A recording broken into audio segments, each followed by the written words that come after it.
À la une de l'actualité ce soir, le Front social se mobilise pour apporter un soutien ferme à la mise en œuvre du PNDS. Ce matin, face au Premier ministre Paul Kabatieba, 5 centrales syndicales et 13 syndicats autonomes estiment que le référentiel prend en compte les préoccupations d'emploi pour les jeunes et de bien-être des travailleurs. Sur la table des discussions, des propositions concrètes, des détails dans cette édition. Dans cette édition également, une disparition qui inquiète à Pobé Mengao. La statuette Tagabi n'est plus à sa place habituelle depuis plusieurs jours. Une disparition qui inquiète après le vol en 1990 de Mamio, une autre statuette sacrée chez les Kurumba. Le ministère de la Culture qui se mobilise pour la retrouver est très intéressé par toute information pouvant remonter à la statuette. Messieurs, bonsoir. Ravi de vous retrouver. On se rappelle leur sortie en janvier 2017, ces organisations syndicales qui apportent leur soutien au PNDS. Ce matin, elles sont allées faire au Premier ministre des propositions concrètes pour la réussite de ce référentiel. Pour ces syndicats, le nouveau référentiel est un levier à même d'aider à la création d'emplois pour les jeunes, mais pas seulement. Il peut aussi contribuer au bien-être des travailleurs. Explication, Nathalie Sawadgo. 5 centrales syndicales et 13 syndicats autonomes expriment leur soutien au gouvernement dans la mise en œuvre du PNDS, le Plan national de développement économique et social. Ils sont venus le signifier au Premier ministre Paul Kabatieba. À cet effet, ils ont défini 3 axes pour la prise en compte des travailleurs du Burkina. Aujourd'hui, on vient réaffirmer notre soutien au PNDS en 3 axes, à savoir au niveau de la justice, l'indépendance de la justice, également au niveau des conventions de l'OIT. On a parlé de 189 qui parlent de travail domestique, et puis également le capital humain, où il faut absolument revoir comment nous pouvons vraiment aider le gouvernement à aller de l'avant sur l'économie nationale. L'enjeu ici, c'est la bonne marche de la nation. Et pour Paul Kabatieba, cette démarche réconforte et encourage le gouvernement et renforce la confiance dans les capacités des peuples burkinabés à se retrouver dans les grands moments. C'est une démarche qui nous, nous met en confiance pour gagner la bataille de la lutte contre la pauvreté par la mise en œuvre réussie du PNDS. Ça nous montre qu'au-delà de la défense des intérêts syndicaux, des intérêts corporatistes, chaque fois qu'il est question d'enjeux nationaux, d'enjeux patriotiques, les Burkinabés savent se retrouver pour sauver l'essentiel. 5 centrales syndicales sur 6 et 13 syndicats autonomes sur 17 ont adhéré à cette initiative du soutien au PNDS, le Plan national de développement économique et social. Sur le front sécuritaire, le ministre en charge de la sécurité a quant à lui ses propositions pour mieux communiquer sur la lutte contre le terrorisme. Simon Compaoré a en effet son plan média qu'il a nommé Programme d'urgence médias et sécurité. Avant son opérationnalisation, il en a d'abord évoqué avec la présidente du Conseil supérieur de la communication. Qu'est-ce qui sera mis en avant dans ce plan? On en parle avec Yoran Lompo. Depuis le 21 février dernier, le CSA a entrepris une série de concertations avec les hommes de médias sur le traitement de l'information en période de crise. Conscient qu'un recadrage s'avère nécessaire dans ce domaine, la présidente du Conseil supérieur de la communication et son équipe sont allées échanger avec le ministre de la Sécurité, Simon Compaoré. Le traitement de l'information aujourd'hui, tel que nous le constatons dans les médias, pêche. Il y a des recommandations qui ont été faites, notamment par exemple la question d'accès à l'information sécuritaire et la question de formation aussi. Vous savez, il est question de secret militaire. Qu'est-ce que le secret militaire? Moi, je n'en sais absolument rien. Et ce sont les militaires qui peuvent dire ce que c'est que le secret militaire. Dès le 14 avril prochain, un programme d'urgence médias et sécurité sera lancé. La guerre asymétrique que les terroristes nous imposent commande que nous ayons avec nous l'ensemble des hommes et des femmes de la presse de notre pays pour nous accompagner. Sinon, il serait difficile pour nous de pouvoir compter nos victoires. Serrons-nous les coudes et ayons ce grain de patriotisme-là. Et vous allez voir que les murs de Jéricho vont commencer à tomber. Ce programme d'urgence prévoit des sessions de sensibilisation et d'information. Et il a été demandé aux hommes de médias de toujours vérifier les sources d'information avant toute publication, car c'est à ce prix qu'on pourra éviter d'éventuels dérapages. Sur un tout autre plan, mais insécurité toujours, la reprise ce matin du procès de l'affaire poudrière de Yimdi. Les témoins ont défilé ce matin à la barre donc pour donner leur version des faits. Des témoins comme le du poste de garde de la poudrière. Au tribunal ce matin également, d'importants matériels militaires appartenant aux assaillants ont été présentés à la cour. Les échos avec Fabrice Nébier et Zoubaviel David Abiré. 7 témoins, dont l'un chef Bena Samandolgou, commandant du poste de garde de Yimdi le 21 janvier 2016, à la barre ce matin pour livrer leur version des faits sur l'attaque de la soute de Yimdi. Dans son récit, l'adjudant-chef a entendu des discussions entre la sentinelle de garde et des personnes inconnues dans la nuit du 21 janvier 2016 autour de 2 heures du matin. Alerté, il ordonne à ses hommes d'ouvrir le feu sur les inconnus. Mais avant l'exécution de son ordre, il reçut des rafales de Kalachnikov des assaillants pendant près de 10 minutes. Et c'est la débandade dans ses rangs. Selon le commandant du poste, seuls 3 éléments résistent aux attaques avant de prendre aussi la poudre d'escampette. Toujours selon l'adjudant-chef, les assaillants avaient auparavant neutralisé et ligoté les soldats des 3 autres postes de garde grâce à un code militaire livré selon lui par une taupe, le soldat Abou Ouattara. Ils prennent ainsi possession du bâtiment militaire. Un récit que le sergent-chef Ali Sanou, le sergent Olopoda Stanislas et le caporal Desmond Toué, tous membres du commando d'attaque de Yimdi, refutent et maintiennent toujours avoir effectué leur mission sans un coup de feu. Des propos qui ont donné lieu à des reconstitutions des faits devant le tribunal entre le caporal Desmond Toué et Zakaria Koussoubé, un des soldats ligotés au cours de l'opération. Pour maître Fako Bruno Ouattara, avocat commis d'office à la défense du sergent-chef Ali Sanou, l'absence de douilles des assaillants prélevés sur les lieux de l'attaque et le manque de relevés téléphoniques démontrent à souhait les manquements dans ce dossier. Après ces confrontations, des sacs contenant essentiellement des kalachnikovs, des grenades, des munitions de guerre et des obus sont présentés à la cour comme pièce à conviction. Selon le parquet, cet arsenal appartenant au sergent-chef Ali Sanou aurait été découvert chez son maçon Bilgo Ousmane. Des faits que le principal accusé ne nie pas et confirme les avoir prélevés à soute de Yimdi. L'audience continue demain avec les réquisitions du commissaire du gouvernement et les plaidoiries des conseils des accusés. Quant à la CODER, la Coalition nationale pour la réconciliation nationale, suit ses missions à travers les institutions et organisations du Burkina pour prêcher la réconciliation nationale. Ce matin, Maître Gilbert Noël Ouedraogo et ses camarades étaient chez Zéphirin Diabré, le chef de file de l'opposition. Que se sont-ils dit? La réponse avec Nyaki Teda.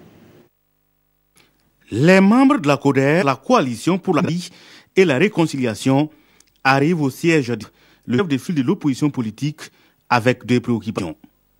Présenter la structure, ses objectifs, sa vision et sa démarche au cadre de concertation du CEFOP et ensuite demander l'implication active du premier responsable pour que la réconciliation nationale soit une réalité. Le chef de file de l'opposition, qui est une institution républicaine, doit être impliqué au plus haut niveau dans ce processus de réaction pour donner une marque spéciale sur la nécessité que nous puissions aller à la réconciliation. Pour Gilbert Noël Ouedraogo et ses camarades, la réconciliation tant souhaitée n'exclut pas la justice, mais une justice impartiale et équitable pour tous.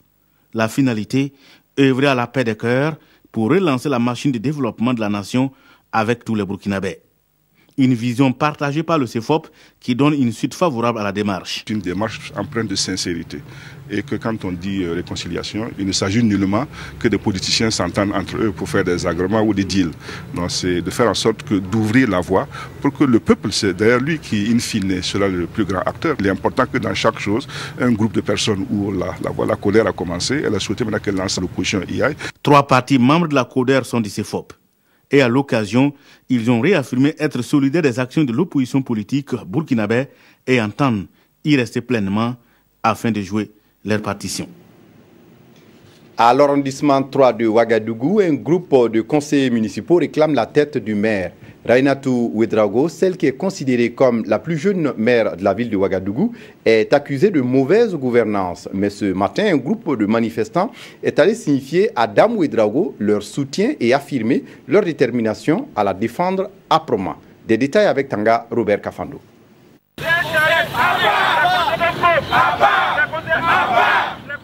Les manifestants dénoncent ce qu'ils appellent la manipulation et affirment leur soutien au maire de l'arrondissement numéro 3 de Ouagadougou sous l'objet d'une motion de défiance introduite par un groupe de conseillers le 29 mars dernier pour sa révocation. Nous, population de l'arrondissement 3, nous annonçons notre indignation face à ce que nous appelons un manque de maturité et une manipulation des faits en vue de justifier un complot contre notre arrondissement.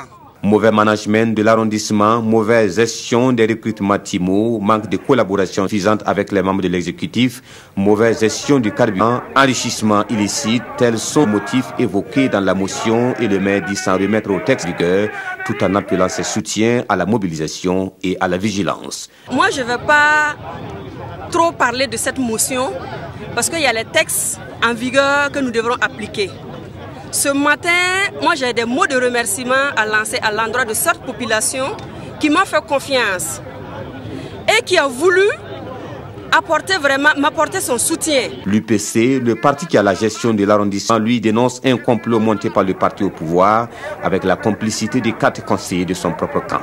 Selon le code général des collectivités, le maire a l'obligation de convoquer une session extraordinaire dans un délai d'une semaine suivant la date de l'introduction pour délibérer sur la question. Affaire donc à suivre. Autre remous, cette fois-ci chez les commerçants de Ouagadougou. Ces derniers interpellent le gouvernement burkinabé sur la situation des grèves anarchiques que le pays connaît et qui minent, selon leur avis, le secteur économique et les promesses également non tenues du gouvernement. Ces commerçants s'inquiètent également du climat sécuritaire qui met en péril le tissu économique. Maïmouna Traoré. Les grèves des fonctionnaires inquiètent les acteurs économiques. Leurs affaires tournent au ralenti. Ils interpellent alors le gouvernement. Chaque fois quand il y a des grèves, ça ne peut retomber sur le privé. À chaque fois que vous partez pour certains trucs, bon, on vous dit nous sommes en grève. Chaque fois on est obligé d'attendre. Et ça nous met en retard par rapport à beaucoup de choses. Voilà pourquoi nous interpellons le gouvernement que quand il y a grève, ils n'ont qu'à trouver une solution, au moins le plus rapidement possible, pour nous permettre, nous aussi, de travailler. Selon toujours les conférenciers, la situation sécuritaire avec les attaques terroristes impacte négativement leurs activités. Si toute la population se communique avec les autorités, avec les forces de l'ordre, je pense qu'on peut trouver une solution. Il faut qu'on collabore ensemble. Si on collabore, en tout cas, cette fléau, on va le mettre dehors. Ils invitent par ailleurs les acteurs économiques à payer régulièrement leurs taxes. Le 1er avril dernier, le ministre en charge de l'agriculture et des aménagements hydrauliques était les cascades pour constater le déroulement de la campagne sèche. Dans l'ensemble, il ressort que la campagne se présente plutôt bien malgré l'insuffisance des moyens matériels et techniques chez les producteurs. En plus de la visite dans les exploitations, le ministre Ouedraogo a lancé le projet de réalisation du barrage de Nonfila, d'avoir de l'eau en permanence et en quantité pour les besoins d'irrigation. Drissa Traoré et Moumouni Baro sur place à Bobo Dioulasso pour l'entendu. Le ministre en charge de l'agriculture, Jacob Ouedraogo, sur le site du barrage de Nonfila dans la commune de Douna. Il s'y est constaté de visu l'état de dégradation de cet ouvrage hydraulique avant de lancer officiellement les travaux de réhabilitation de l'ouvrage et du périmètre irrigué. Il devait produire 1500 hectares pour aider à la productivité et à la production. Malheureusement, ce barrage n'est pas arrivé à toutes ses capacités de production. Le barrage est en train d'être endommagé. Il fallait quand même sécuriser. Le ministre s'est également imprégné du déroulement des activités de la campagne sèche dans les cascades. Nous avons vu que dans cette région, il y a eu beaucoup de production de plusieurs types de légumes. Nous avons encouragé ce qui est fait dans cette région et je pense que c'est une chose à encourager. Après visiter, Jacob Ouedraogo s'est entretenu avec les producteurs et ce fut l'occasion de poser leurs préoccupations. Au moment de l'épiaison, les hippopotames rentrent et puis ravagent tout. Bon, vraiment, c'est un grand handicap. On ne sait pas quelles mesures l'État peut prendre pour ces producteurs. Dans les routes, on a des problèmes avec les éléphants qui arrivent même à tuer des personnes. Une autre rencontre avec les acteurs du rural, mais cette fois-ci dans la capitale des paysans noirs. Il était question d'échanger sur la relance de la production agricole en général et de la production irriguée en particulier, afin de contribuer à l'atteinte de la sécurité alimentaire et à la réduction de la pauvreté, surtout en milieu rural. Toujours dans les cascades, 200 femmes et jeunes de Niangologo outillés sur des techniques de production, d'entretien d'hergé et de processus de production de la mangue séchée bio. L'initiative est de l'association Temps de Niangologo à travers un projet financé par le Fonds puis à la formation professionnelle et à l'apprentissage. La cérémonie de fin de formation est intervenue ce mi-avril à Niangologo en présence Hassan Gourabou et de Moussa Sanou. Ce samedi 1er avril est un grand jour pour ces femmes et ces jeunes. Après 2 mois passés à apprendre la production, l'entretien des verriers et le processus de production de la mangue séchée bio, les voici désormais nantis d'une attestation de fin de formation et des kits d'accompagnement. Nous avons appris beaucoup de choses que nous-mêmes on connaît, telles que trier les mangues, les laver, comment les découper et comment les sécher et ensuite comment les mettre dans les sachets. Avec cet apprentissage que nous avons reçu, nous savons que nous allons avoir beaucoup de choses en nous-mêmes à pouvoir aider nos familles. C'est le FAFPA, le Fonds d'appui à la formation professionnelle et à l'apprentissage, qui a financé cette formation. Un projet de l'association Ton, une structure disposant d'une unité de séchage de mangue à Niangologo. Cette formation est venue quand même à partir d'un constat. Un constat qu'on a remarqué que nous avons plus de commandes, nous avons plus de demandes, mais nous remarquons également que la productivité est en train de baisser. Donc nous avons jugé utile de soumettre un projet au FAFPA. Donc c'est pour nous véritablement une note d'extrême satisfaction de voir que dans toutes les régions de notre pays, des associations aussi dynamiques que l'association Ton existe. L'association Ton, qui a eu jour en 1991, compte aujourd'hui 885 membres. Cette cérémonie de fin de formation de 200 femmes sur la production, l'entretien des vergers et le processus de production de la mangue séchée marquait également le lancement de sa campagne de la mangue séchée. En santé, attention au risque de maladie dans l'utilisation de sachets plastiques contenant la nourriture. Nous courons des risques de diabète, de troubles de la sexualité, voire de fertilité, mais aussi des cancers. Explication, Ismaël Diloma Sirima. Pour payer à manger de nos jours, plus besoin de plats. Toutes les vendeuses disposent de nouveaux contenants. Nous, on voit que les gens aiment venir acheter plus souvent avec des sachets qu'avec des plats. Mettre ainsi sa nourriture dans un sachet est devenu presque normal chez beaucoup de Burkinabés. Cependant, c'est un geste qui peut nous coûter cher. Ça peut entraîner des stérilités secondaires ou même une infertilité. Ça peut entraîner des problèmes de dysfonctionnement au niveau du cerveau et du système nerveux. Ça peut entraîner une puberté précoce. Ça peut entraîner des cancers du sein, de la prostate. Ça peut entraîner le diabète type 2.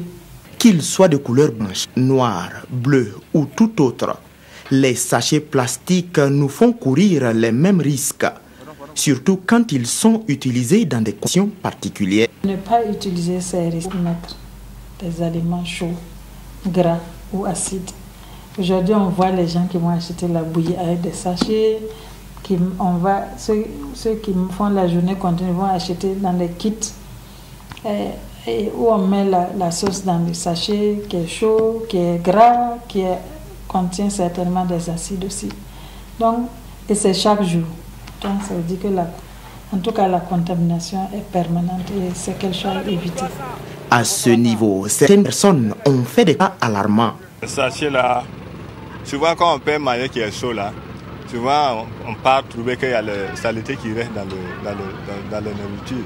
Et selon Dr Chombiano, cela se produit car le chaud, le gras et les acides provoquent une interaction avec les sachets plastiques qui libèrent des substances nocives. Et ces composés sont entre le trioxyde d'antimoine et le bisphénol A. Ces produits sont des perturbateurs des hormones, de nombreuses hormones qui contribuent au bon fonctionnement de l'organisme. Ils contiennent aussi une substance qu'appelle le nonylphénol qui peut aussi agir comme le bisphénol. Quant au plastique transparent ou bidon, utilisé pour conserver les boissons telles que l'eau minérale, autres jus, ils ne doivent surtout pas être exposés à la chaleur. En plus, ils doivent être utilisés une seule fois. Dans l'actualité ce soir, la disparition d'une statuette sacrée à Pobé-Mengao inquiète les gardiens de la culture Kumba. Tanga Bi, une de leurs divinités de fécondité, aurait disparu depuis le 20 mars dernier. Le ministère de la Culture qui signale la disparition demande la collaboration pour retrouver cette statuette. Vincent Rebego.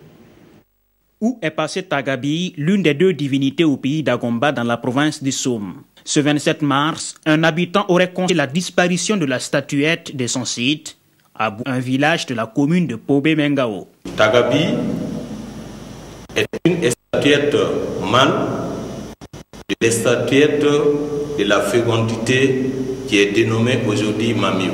Tagabi est une statuette de protection de la communauté et résistance les différents problèmes de la communauté.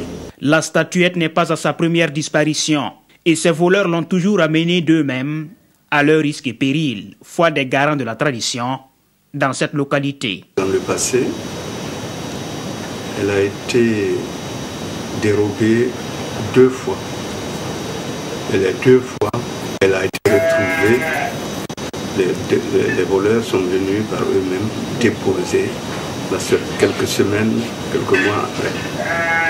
Mais après des dégâts, parce que c'est bon que je souligne ici, nul n'a le droit de déplacer sans autorisation la statuette de Tara.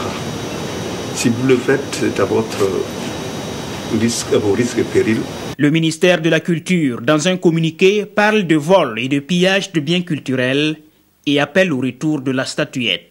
En rappel, Mamiou, sœur jumelle de Tagabi, avait elle aussi disparu en 1991, retrouvée en Allemagne et rapatriée après 10 ans d'exil et de tractation.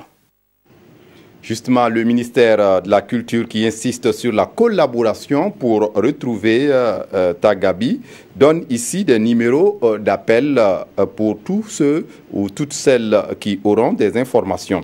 Je vous communique ces numéros. D'abord le 70 70 56 20 ou encore le 76 48 95 30 ou saisir encore l'autorité administrative la plus proche. C'est fini pour Danfani Fashion Week, une semaine durant où le pain tissé était à l'honneur. Exposition, défilé de mots, de distinctions de personnalités qui se sont illustrées par leur attachement au faso d'Anfani. Nathalie Sawadou.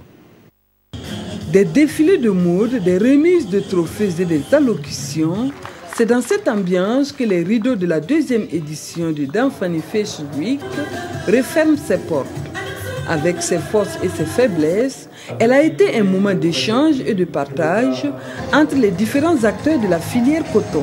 Nous, on est satisfaits en tant qu'organisateurs. Je pense qu'il y a quelque chose qui a peut-être moins bien marché. En tout cas, eu égard à ce qu'on entend, c'est l'aire d'exposition qui était au Musée national. Mais là, je pense que c'est parce que c'est un endroit qui n'est pas très fréquenté, très connu. Donc, ça a peut-être été moins bien fréquenté que ce qui s'était passé sur Kwame Nkrumah. Pour la représentante du parrain, le Danfani Fashion Week est un honneur et aussi un défi qui engage tout Burkinabé à la valorisation de cette filière coton. le président Roch Martin Kabore a été sollicité par les organisateurs pour être leur porte-parole auprès de ses pairs et même ailleurs, en vue de promouvoir la filière coton. Certes, c'est un honneur pour notre président, mais aussi un défi qui engage tous les Haut-Clavés afin qu'ils puissent réussir cette noble mission. Ainsi close, le rendez-vous est pris pour la prochaine édition en 2018 avec de nouvelles innovations. Et puis du sport, l'épée de Damoclès planait sur le RCK depuis le 18 mars dernier, après les incidents survenus à la fin du match retour des 16e de finale de la Ligue des champions de la CAF RCK contre USMA. Le verdict est tombé ce lundi et la CAF a eu la main lourde.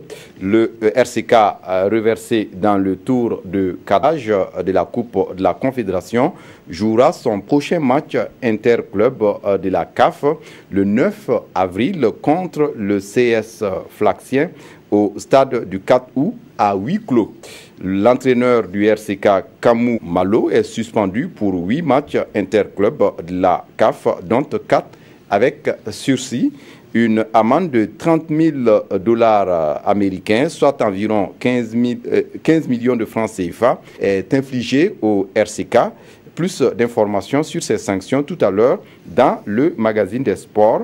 C'est sur le coup de 21h. On referme ce journal avec la revue de presse des quotidiens de ce lundi, revue de presse signée Vincent Tiendrebego.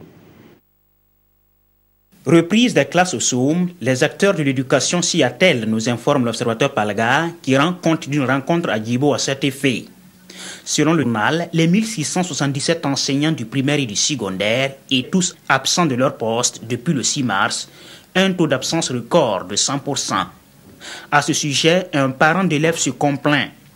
Il faut avoir un raisonnement objectif qui reconnaisse la réalité de la menace, mais qui prenne aussi en compte l'intérêt supérieur de la nation et de nos enfants, dit-il dans le journal. Et la raison de cette désertion massive, c'est la psychose généralisée, selon les premiers responsables de l'éducation de la province. Et parlant de psychose, fausse alerte d'attentats terroristes à Ouagadougou et l'éditorialiste de Sidoya s'insurge contre cette race de Burkinabé qui prend plaisir à faire dangereusement peur à ses compatriotes. Diffuser un message qui fait écho d'attaques imminentes dans des zones à forte affluence relève tout simplement de la bêtise humaine, écrit le journal en faisant cas de ce message anonyme du 30 mars, démenti par le ministère de la Sécurité. L'unanimité est l'arme idéale à opposer aux terroristes, poursuit le journal, qui appelle les citoyens à se mettre ensemble contre l'agression extérieure. Crise en RDC, chronique d'un chaos annoncé, titre Le Pays. L'Église catholique s'étant lavé les mains comme Ponce Pilate, le risque est grand que le pays soit livré à des gens disposés à le brûler. C'est à croire que ce ne sont pas les conciliabules et les appels à la raison qui peuvent amener Kabila à lâcher du lest. Comme si la chienlit politique ne suffisait pas, s'offusque l'observateur Palga, qui déplore les attaques contre non seulement les symboles de l'État, mais aussi contre l'Église dans le Kasaï. Et avec cette tendance religieuse, le journal voit la RDC glisser dans l'abîme. C'est tout pour ce journal. Merci de votre attention. Très bonne suite de programmes sur la RTB. Au revoir.